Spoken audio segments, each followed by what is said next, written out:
सफल बने, समर्थ बने, पावन बने जीवन। मीठी मुरली सुन के पाए सुख सघन। आज का चिंतन, आज का चिंतन। ओम शांति। Good morning. पाप कटेश्वर शिव बाबा जो हमारे जन्म जन्म का पाप को भस्म कर देते हैं, वो शिव बाबा आज हम बच्चों को कह रहे हैं, बाप का फरमान है, स्वदर्शन चक्र फिराते अपना बुद्धियोग एक बाप से लगाओ। इससे विकर्म विनाश होंगे, सिर से पाप का बोझा उतर जाएगा। साथ में बाबा हम बच्चों को पूछ रहे हैं, इस पुरुषोत्तम संगम युग की विशेषताएं कौन सी है।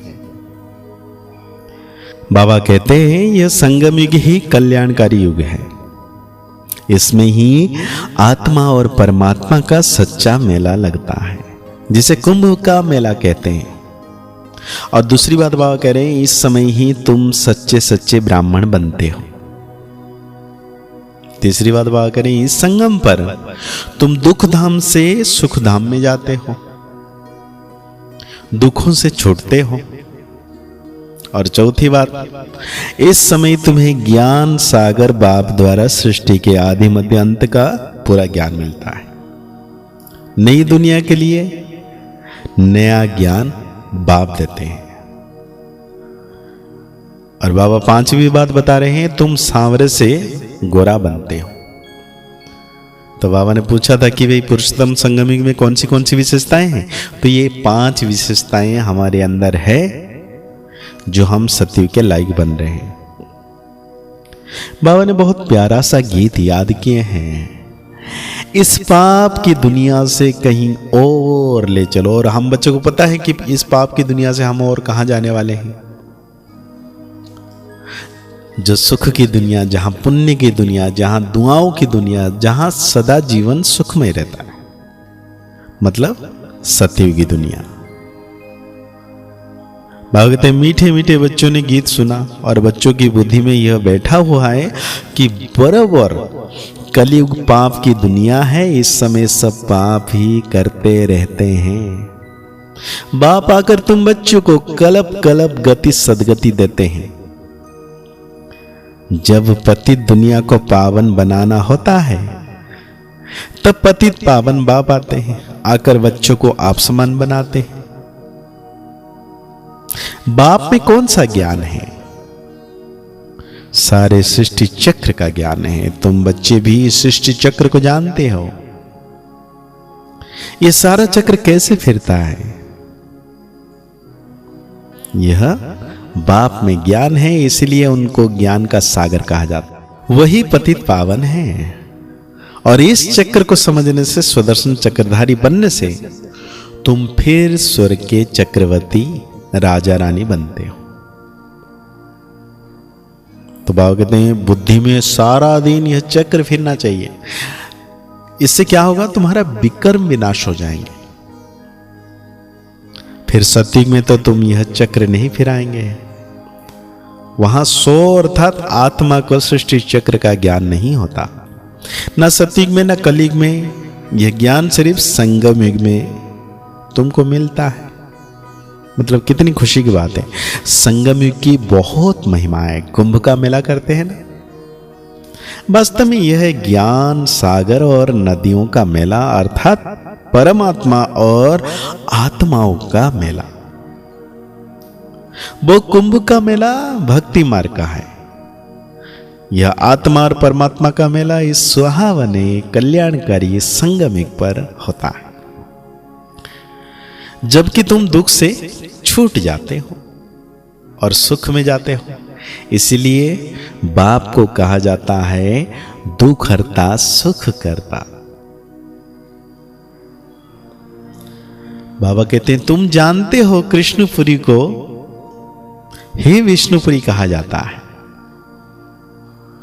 श्री कृष्ण की राजधानी अपनी राधे की राजधानी अपनी, फिर उन्हों की आपस में सगाई होती है।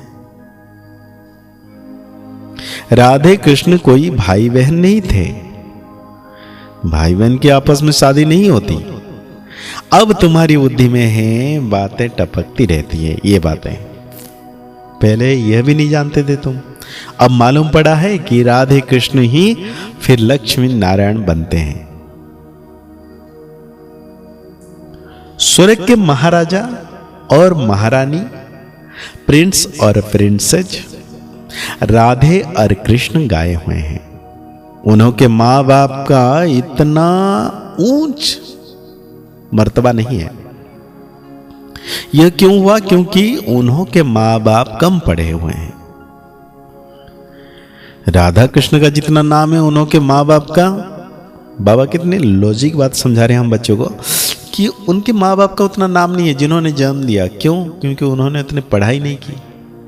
राजयोग की पढ़ाई जो संगमिक पर प्राप्त करके राधा कृष्ण बने, उनके मां बाप तो इतने पढ़ाई नहीं किए ना। बाबा कहते हैं अब फिर हम ब्राह्मण बने हैं, उसके बाद क्या बनेंगे? देवता बनेंगे। बाबा ने ओम का अर्थ अलग समझाया है, हम सो का अर्थ अलग है। शास्त्र में एक ही कर दिया है।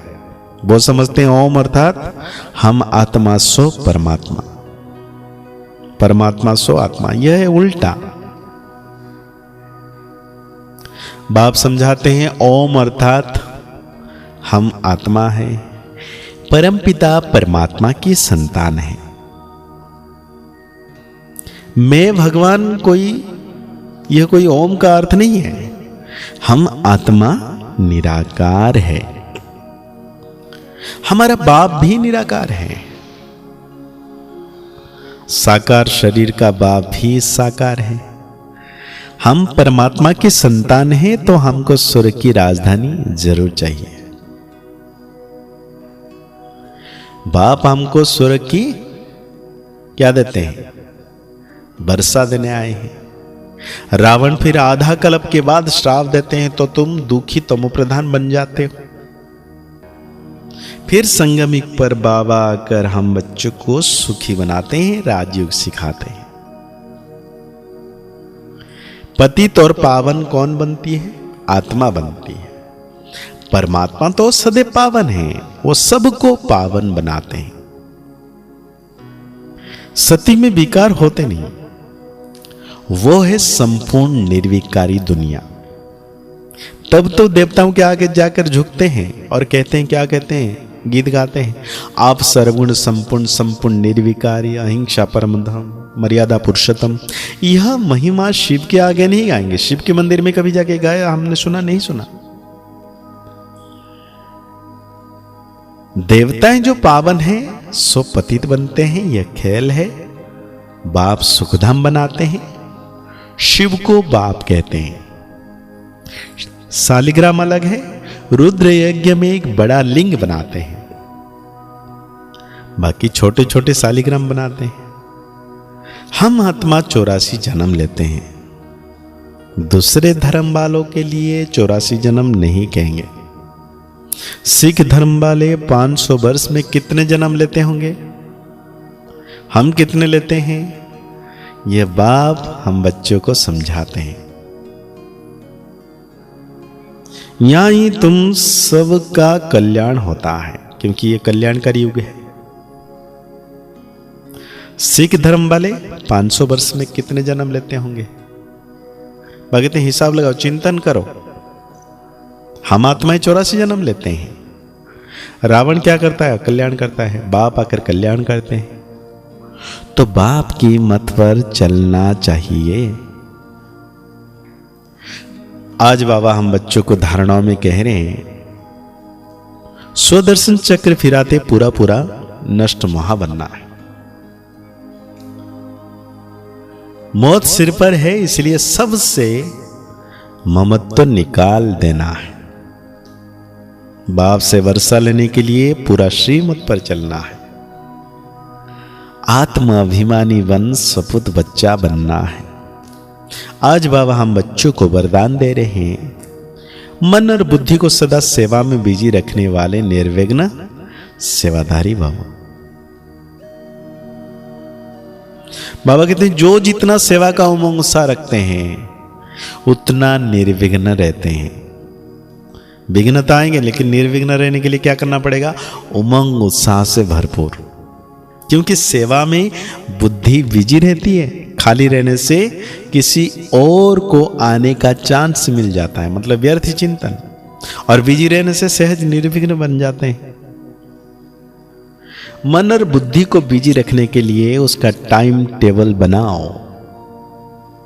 सेवा स्वयं के प्रति लक्ष्य रखते हो, उस लक्ष्य को प्रैक्टिकल में लाने के लिए बीच बीच में अटेंशन जरूर चाहिए।